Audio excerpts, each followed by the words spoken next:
It is with pain and frustration that I confess to you that I am no longer a wedding photographer minimalist. Ugh. I mean, I really should have seen it coming. I've changed my mind plenty of times in the past.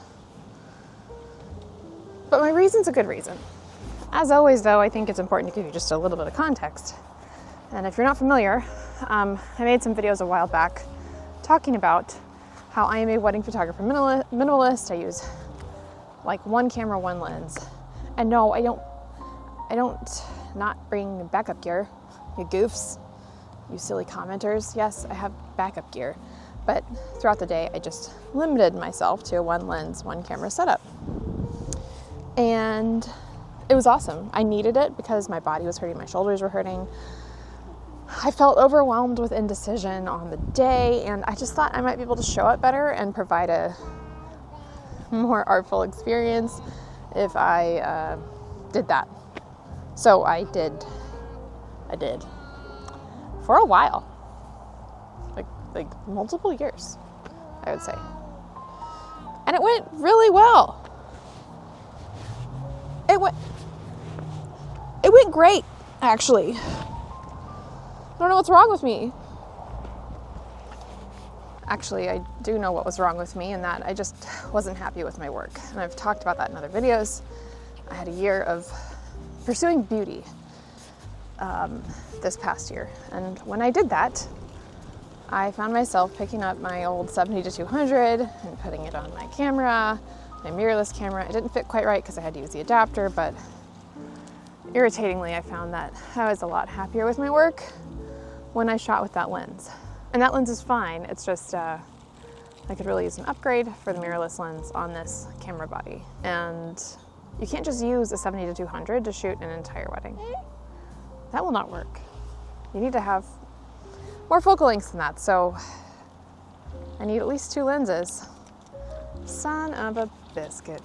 I thought that I had found like the total hack. Like you can still make great photos and you don't have a lot of gear, but internally I was just like, I need something more. And so this past year was an experiment, and it proved that I was right.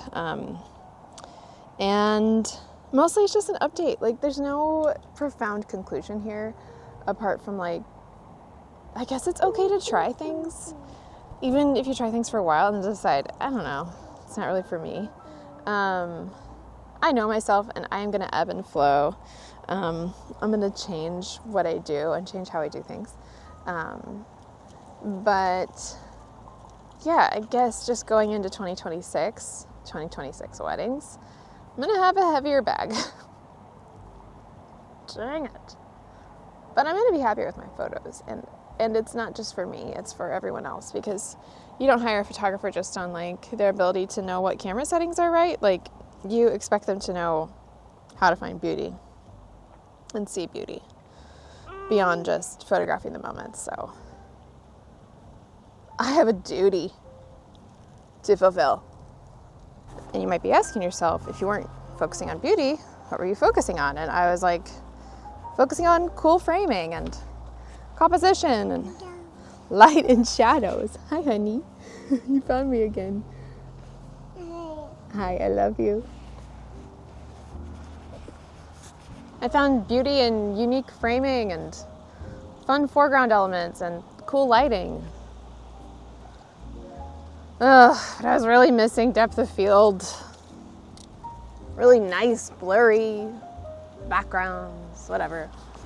Now listen, I know that there's some haters out there, and you hater photographers are probably like, I can achieve those things at 8.0 f-stop, blah, blah, blah, 16 millimeters. And I'm so happy for you, but I like what I like, okay? And I know what tools I need to get the look I want, and it's not that, okay? It's just, I know that I have like one of the best jobs in the world and I don't have to go to a 9-to-5. I can still be disappointed and do my best to achieve satisfaction in my work. So quickly, we're gonna go over my gear setup for 2026 for weddings. And it's this. My primary will be one camera body, 2 lenses, 24-70 and a 70-200. I might bring my 100mm macro and my 50 1.8 and keep those in my bag. Hi, honey. Hello. Hi. You like looking up here, huh? I'm gonna bring 2 or 3 flashes and a flash transmitter, backup camera body, and then light stands, batteries, memory cards, all that stuff. I, in the years past, have had a Rogue flash bender, but I left that at a wedding, and most certainly it got disposed of because no one knew what the heck it was, which is a bummer because it was a really great, easy modifier, but that doesn't exist, so I might buy a replacement one of those, and I might buy a third flash. Then I would really love to upgrade my 70-200 to the mirrorless mount. I think it would be a lot better than what I currently have, but time will tell. We'll just have to wait and see on that one. Of course, everything mentioned here is linked on my Amazon storefront. So that's my gear setup. Oh yeah, and how could I forget? Camera straps, bags. Still using the Wandered Provoke 21 liter. Freaking love that bag. I'm gonna continue to use that. And then I will use, I might use my Billingham Hadley. I love that bag. Since I'm gonna be shooting with Merlins, I'm probably gonna have to carry a bag on my person, or I will do a multi-camera body setup, which is honestly kind of tempting, even though I feel like I look like kind of more of a big deal than I want to look like, but it's totally fine. So yeah, that's my wedding photography gear setup. And yeah, it's a change from what I've said, but I rarely am like, this needs to be this forever and ever, amen. But I am someone who thinks that certain things are possible. So I really liked trying the minimalism setup. It was possible, it was awesome. It was awesome. But this coming year, I think some real pretty stuff is gonna happen, and I'm gonna be really glad that I made the change. Hi. Hi, baby. Hi, baby. Because even though life is really fulfilling, I think my work can be really fulfilling too, and part of it is by making some beautiful photos, so it's gonna be great. It's gonna be great. I think that's all I have to share about that. So, thanks for watching. Have a lovely day.